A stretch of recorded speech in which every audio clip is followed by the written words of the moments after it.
GHQ Rawalpindi میں یادگار شہداء پر فیلڈ مارشل سید عاصم منیر کے اعزاز میں خصوصی گارڈ آف آنر کی تقریب۔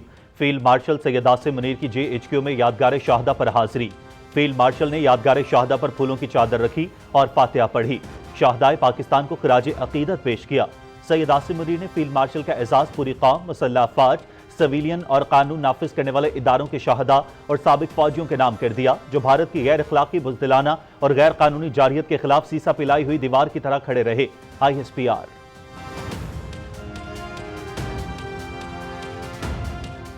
بھارت کی پراکسیوں کا بلوچستان کے علاقے خزدار میں بزدلانہ حملہ، معصوم سکول جانے والے بچوں کی بس کو نشانہ بنایا۔ بزدلانہ حملے میں 3 بچوں سمیت 5 افراد شہید، متعدد بچے زخمی۔ بھارتی دہشت گرد آپریشن بنیانم مرصوص میں ناکامی کے بعد پاکستان میں معصوم بچوں اور شہریوں کو نشانہ بنا رہے ہیں ISPR۔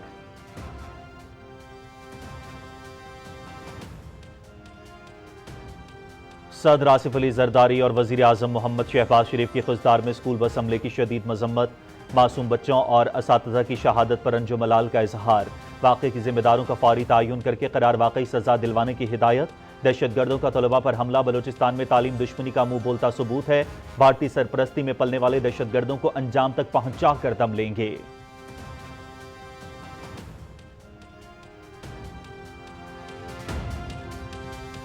خزدار حملے میں اسکول کے بچوں کو نشانہ بنایا گیا۔ بھارت فتنۃ الخوارج کے ذریعے بلوچستان اور خیبر پختونخوا میں دہشت گردی کرا رہا ہے۔ بھارت کی پراکسی وار کو بھی شکست دیں گے، ٹولیوں میں پھرتے دہشت گردوں کا خاتمہ کر کے دم لیں گے۔ بھارت کی طرح دہشت گردی کو بھی شکست دے کر رہیں گے۔ وزیر اطلاعات طاولہ طارڑ کا قومی اسمبلی میں اظہار خیال۔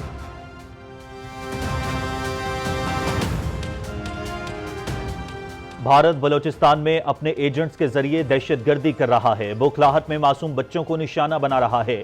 معصوم جانوں کو نشانہ بنانے والے انسانیت کے دشمن ہیں۔ بھارت ریاستی پالیسی کے طور پر دہشت گردی کو فروغ دے رہا ہے، دہشت گردی کو جڑ سے اکھاڑ پھینکیں گے۔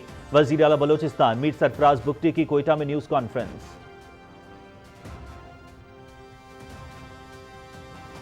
خزدار میں اسکول بس پر بھارتی سپانسرڈ دہشت گردوں کا حملہ، میدان جنگ میں بری طرح ناکام ہونے کے بعد بھارت گھناؤنی اور بزدلانہ کارروائیوں پر اتر آیا۔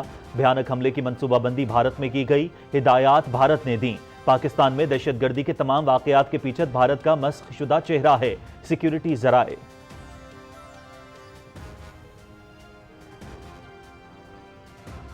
نائب وزیر اعظم محمد اسحاق ڈار، چین کے وزیر خارجہ وانگ جی اور افغان عبوری وزیر خارجہ امیر خان متقی کے درمیان بیجنگ میں ملاقات، سفارتی روابط، تجارت، انفراسٹرکچر اور ترقیاتی شعبوں کو مستحکم کرنے پر تبادلہ خیال۔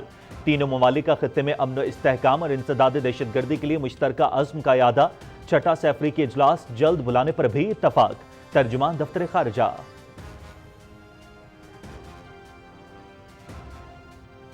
وزیر خارجہ محمد اسحاق ڈار سے افغان عبوری وزیر خارجہ امیر خان متقی کی بیجنگ میں ملاقات، دو طرفہ تعلقات کے حوالے سے بات چیت، سفارتی روابط، تجارت اور ٹرانزٹ سہولیات پر تبادلہ خیال۔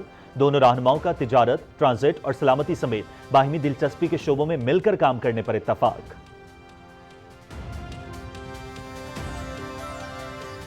جب بھارت نے یہ الزامات، بے بنیاد جھوٹے الزامات پاکستان پہ لگائے تھے تو فوری طور پہ وزیر اعظم صاحب نے ایک امپارشل انکوائری کا آفر دیا، اس لیے کہ بھارت کا جو الزام تھا وہ جھوٹ پہ مبنی تھا، تو وہ انہوں نے اس انویسٹیگیشن کے پیشکش سے پیچھے بھاگے۔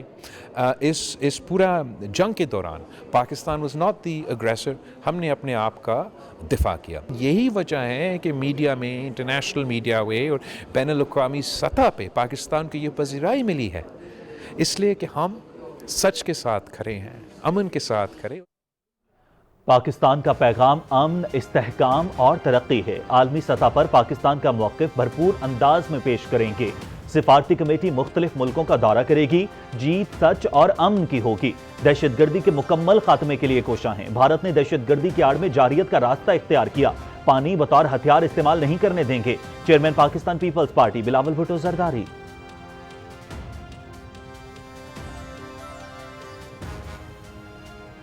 فیلڈ مارشل فاتح حق عاصم منیر سوشل میڈیا پر ٹاپ ٹرینڈ بن گیا۔ سوشل میڈیا صارفین کی جانب سے بھی مبارکباد کے پیغامات، عوام کا زبردست خراج تحسین۔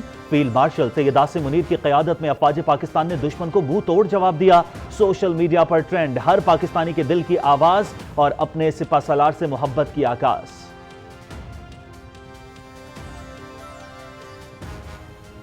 امن کا داعی پاکستان کا ذمہ دارانہ عسکری موقف، بھارت کی جانب سے 7 مئی کو یک طرفہ میزائل حملے کے بعد پاکستان نے تحمل کا مظاہرہ کیا۔ پاکستان نے اپنے دفاع تک محدود کارروائیاں کی۔ پاک فضائیہ نے مؤثر جوابی کارروائی میں بھارت کے 6 جنگی طیارے مار گرائے۔ دونوں ممالک کے اعلیٰ عسکری افسران کے درمیان رابطہ موجود ہے اور ایک مؤثر میکانزم فعال ہے۔ ڈی جی ISPR کی نیو یارک ٹائمز سے گفتگو۔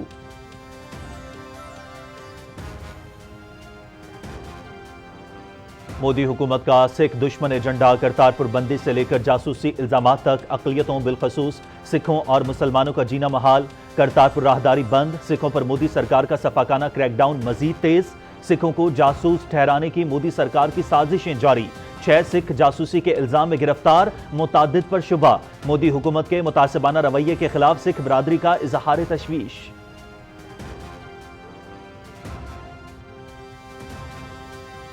نیو یارک میں اقوام متحدہ کی سلامتی کونسل کے اعلیٰ سطح مباحثے میں پاکستان کا موقف، بھارت کی جانب سے غیر مستحکم اور بحری تیاریاں خطرناک ہیں، بھارتی اقدامات بحری توازن کو نقصان پہنچانے کی کوششیں، دریاؤں کو ہتھیانا معاہدوں کی کھلی خلاف ورزی ہے۔ پاکستان تمام ممالک کے ساتھ مل کر سمندر کی سالمیت کے لیے کام کرنے کو تیار ہے۔ پاکستان کے مستقل مندوب عاصم افتخار احمد کا مباحثے میں اظہار خیال۔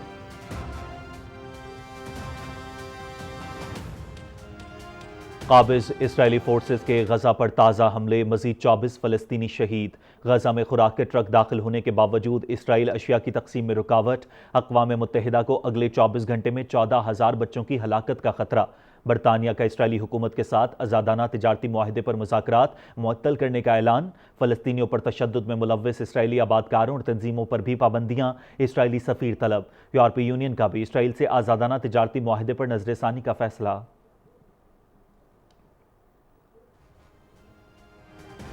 ملک کے بیشتر علاقوں میں موسم شدید گرم اور خشک رہنے کا امکان، ملک کے جنوبی علاقوں میں دن کا درجہ حرارت معمول سے 4 سے 6 ڈگری سینٹی گریڈ زیادہ رہنے کا امکان۔ شدید گرمی کے پیش نظر عوام احتیاطی تدابیر اختیار کریں۔